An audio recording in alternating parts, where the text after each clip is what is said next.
اور میرے آقا نبی کریم صلی اللہ تعالی وسلم ارشاد فرماتے ہیں اگر تم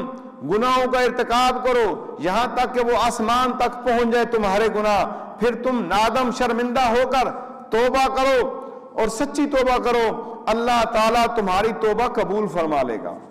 بہت سے لوگ مایوس ہو جاتے ہیں، مجھے بھی کہتے ہیں میرے بہت گناہ ہیں، اب نماز پڑھنے کا فائدہ کیا ہے، میں نے ایسے کام کیے ہیں، اب میں توبہ کروں گا۔ وہ کئی لوگ شراب بھی پیتے رہتے ہیں، جی میرے اتنا عرصہ ہو گیا شراب پیتے ہوئے، اب توبہ کروں گا قبول نہیں ہوگی، اسی میں مر جاتے ہیں۔ نہیں، جب آپ کو ہوش سمجھ آ جائے اپنے گناہوں پہ رونا شروع کر دیجئے اور معافی مانگیے۔ اور اس حدیث میں کتنا بڑا اللہ کے محبوب صلی اللہ علیہ وسلم نے ارشاد فرمایا لو اخطأتم حتی تبلغ خطاياكم السماء، یعنی تمہارے گناہ آسمان کو چھو جائیں، ثم تبتم لتاب اللہ علیکم، اگر تمہارے آسمان تک جو ہے